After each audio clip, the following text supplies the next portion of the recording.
Hello everyone. Today we are going to learn about the fellow bone of tibia present in the leg, that is the fibula. Fibula is the lateral bone of leg. It is a long bone and it is very slender. Now coming to the main parts of fibula. Fibula consists of an upper end, a shaft and lower end. So here comes the upper end. This is the upper end. It is also called as the head of fibula.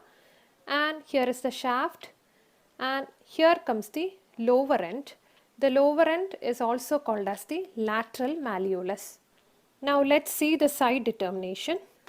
First of all, how do you distinguish between the upper end and the lower end? See, the lower end is expanded anteroposteriorly but flat from side to side. So when you observe the lower end, you can see that it is flat at one aspect and it is expanded at other aspect. So the lower end is expanded anteroposteriorly and it is flat from side to side. So you have to hold the bone in such a way that the lower end, the expanded part of the lower end, it is aligned anteroposteriorly, and the flat position of the lower end, it should be from side to side. Okay. Now when you observe the lower end, you can see a facet here. This is a triangular facet present in the lower end, and this triangular facet is present in such a way that the apex of it faces downwards, and this triangular facet is present at the anterior part of the medial surface of the lower end. Okay, so the medial surface of the lower end has this triangular facet which is present in its anterior part. So you have to hold the bone in such a way that this triangular facet is present in the medial surface of the lower end, and that this triangular facet is present at the anterior part of the medial surface of the lower end. Then next, behind the triangular facet, you can find a fossa here. This fossa is called as the malleolar fossa. The malleolar fossa should lie below and behind this triangular facet. So this is the malleolar fossa. It should lie below and behind the triangular facet. So considering all these points regarding the lower end, this is the anterior aspect of the lower end and this is the posterior aspect of the lower end. This is the inferior aspect and this is the medial aspect and this is the lateral aspect. Now once again, coming back to the side determination, first of all, the lower end, it is expanded anteroposteriorly and it is flat from side to side. Then medial surface of the lower end has a triangular facet at its anterior part, and the malleolar fossa, it lies below and behind the facet. And here comes the upper end. The upper end is also called as a head, and upper end or the head, it lies above and the lower end lies below. So how do you distinguish between the upper end and the lower end? The end which has got these two features, that is the triangular facet and the malleolar fossa, is the lower end, and the other end is the upper end. So upper end is also called as head and it should lie above, and the lower end should lie below. So considering all these points and holding the bone in anatomical position, you can see that this is the right side bone or the right side fibula. First of all, let's look into the upper end of fibula. The upper end is also called as the head of fibula. The upper end consists of a circular facet on its upper surface. So here is the upper surface of the upper end and it consists of a circular facet which you can see here. This is the circular facet present on the upper surface of the upper end, and this circular facet, it articulates with the fibular facet on the lateral condyle of tibia to form the superior tibio-fibular joint. So here is the bone tibia and this is the lateral condyle of tibia, and on the posterior aspect of the lateral condyle of tibia there is a small round facet and this is called as the fibular facet, and to this fibular facet articulates this circular facet present on the upper surface of the upper end of fibula like this. So this way the tibia and fibula articulates near its upper ends to form the superior tibio-fibular joint. Now in the upper end you can see a projection, a process here, a small blunt process projecting upwards from the upper end or the head, and this is called as the apex of head or the styloid process. So styloid process is a small blunt process projecting upwards from the upper aspect of the head. Now here is the neck of fibula. So neck is a constricted part just below the head. Now the upper end of fibula gives origin to the muscle soleus, and the muscle biceps femoris is inserted just near to the apex. Now let's see about the shaft of fibula. Shaft consists of 3 borders and 3 surfaces. First of all, let's see about the borders. The 3 borders are anterior border, interosseous border and posterior border. First of all, let's look into the anterior border. This is the anterior border, a sharp prominent border which you see here. Anterior border, it extends from the anterior aspect of the upper end. So starting from here, starting from the anterior aspect of the upper end, the anterior border comes down here like this, and coming down and reaching here at this point, the anterior border, it divides into 2 lines. One goes like this and the other one goes like this. Okay, and in between these two lines there encloses a triangular area. So you can see an elongated triangular area formed in between these 2 lines, and this triangular area, it is continuous below with the lateral surface of the lateral malleolus. So this is the lateral surface of the lateral malleolus, and this elongated triangular area which is formed by the splitting of the anterior border below, and this elongated triangular area, it is continuous below with the lateral surface of the lateral malleolus. So once again, the extent of the anterior border is starting from the anterior aspect of the upper end, coming down till the apex of the elongated triangular area present here. And this elongated triangular area, it is formed in between the 2 lines which are formed by the splitting of the anterior border, and this elongated triangular area is continuous below with the lateral surface of the lateral malleolus. Next is about the interosseous border. In case of fibula, the interosseous border is the medial border, and interosseous border, it lies on the medial side of the anterior border. So here is the anterior border, and just medial to the anterior border, here is the interosseous border. Okay, and in the upper part, the interosseous border and the anterior border, they lie very close to each other. They are almost like one single border.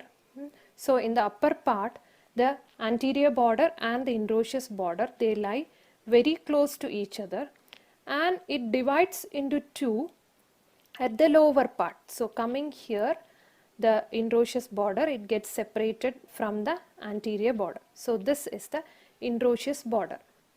This is the interosseous border.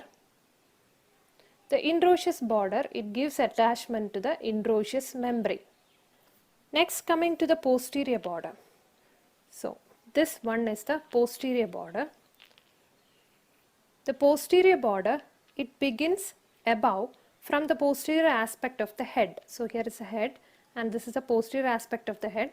So starting from below the posterior aspect of the head, the posterior border, it comes down and it is prominent all throughout. It comes down up till the lower end. So this is the posterior border. This is the posterior border. Now you can find a very prominent vertical ridge in between the posterior border and the interosseous border. You should not confuse this as one border. It is actually a feature present in the posterior surface, and this feature is called medial crest. We'll see this vertical ridge in detail when we study about the posterior surface. Now let's look into the surfaces. So there are 3 surfaces: the lateral surface, medial surface and posterior surface. First, let's look into the lateral surface. The lateral surface, it is also called the peroneal surface, and lateral surface lies between the anterior border and the posterior border. So here is the anterior border, this is the anterior border, and this is the posterior border, and in between these two, this is the lateral surface or the peroneal surface. It lies between the anterior border and the posterior border, and this lateral surface, it becomes continuous below with the posterior surface of the lateral malleolus. So this is the lower end or the lateral malleolus, and this is the posterior surface of the lateral malleolus.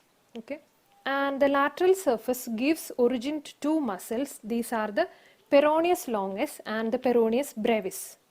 Next, coming to the medial surface. The medial surface is also called as the extensor surface. The medial surface lies between the anterior border and the interosseous border.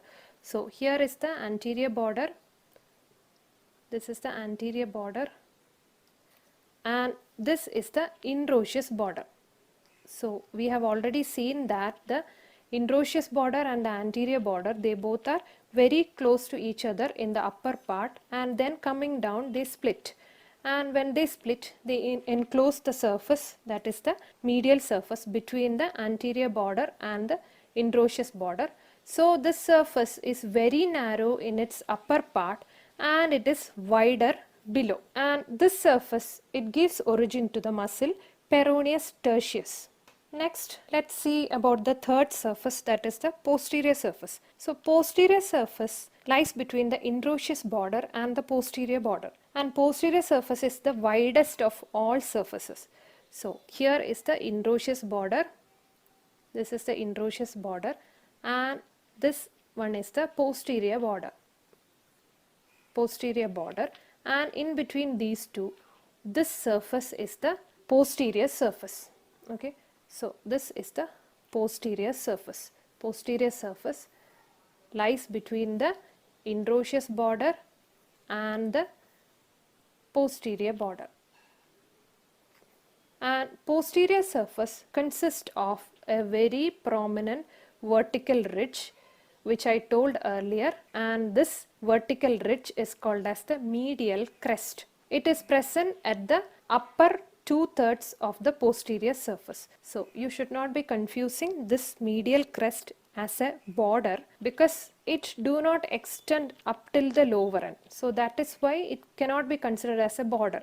So medial crest is present at the upper 2/3 of the posterior surface. So that is the medial crest. It is a prominent vertical ridge which is present at the upper 2/3 of the posterior surface. Now, the lower part of the posterior surface, it fits into the fibular notch of tibia, forming the inferior tibio-fibular joint. Okay, so this is the lower part of the posterior surface, and you can see a slightly smooth area here, and this part fits into the fibular notch of tibia to form the inferior tibio-fibular joint. So here is the bone, tibia, and here is the fibular notch of tibia present at the medial surface of the lower end of tibia, and this part of the posterior surface of the shaft of fibula, it fits into the fibular notch of tibia to form the inferior tibio-fibular joint. So the superior tibio-fibular joint and the inferior tibio-fibular joint. So the inferior tibio-fibular joint is formed by the posterior surface of the fibula fitting into the fibular notch of tibia present at the lateral surface of the lower end of tibia. Now the posterior surface, it gives origin to two muscles. These are the tibialis posterior and the soleus.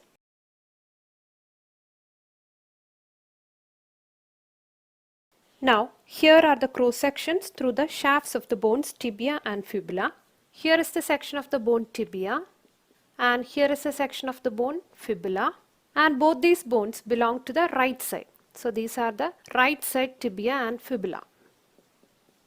The shafts of both the bones appear triangular in cross section. Now let's see the borders and surfaces of both tibia and fibula and how they are anatomically positioned with respect to each other. So, considering fibula, the three borders of its shaft are the anterior border, the posterior border, and the interosseous border. So, here is the anterior aspect, here is the posterior aspect, here is the medial aspect, and here comes the lateral aspect with respect to the bone fibula. Now, here is the anterior border, the border which faces anteriorly. Now, here is the posterior border, the border which faces posteriorly, and here comes the interosseous border which faces medially. So these are the three borders, the anterior border, the posterior border, and the interosseous border. And now about the surfaces. The three surfaces of the shaft are the medial surface, the lateral surface, and the posterior surface. Now, here comes the medial surface. So here is the medial surface which lies between the anterior border and the interosseous border. Now, here comes the lateral surface. This is the lateral surface which lies between the anterior border and the posterior border. And finally, here is the posterior surface. This is the posterior surface which lies between the interosseous border and the posterior border. Now, considering the bone tibia, the shaft of tibia consists of three borders. These are the anterior border, the medial border, and the interosseous border. So, here comes the anterior aspect of tibia, here comes the posterior aspect, and this is the medial aspect, and this is the lateral aspect.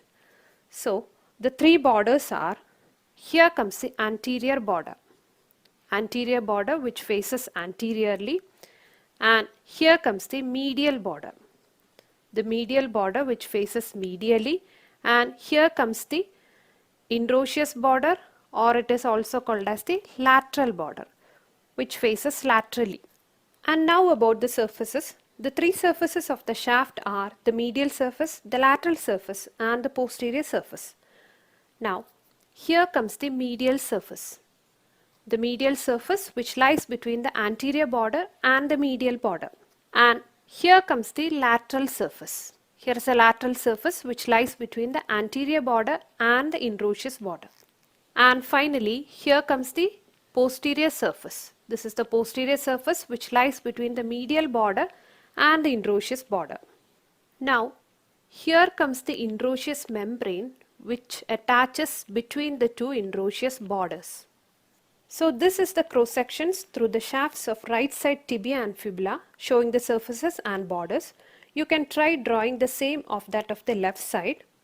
Now that we have seen the upper end and the shaft, let's look into the lower end of fibula.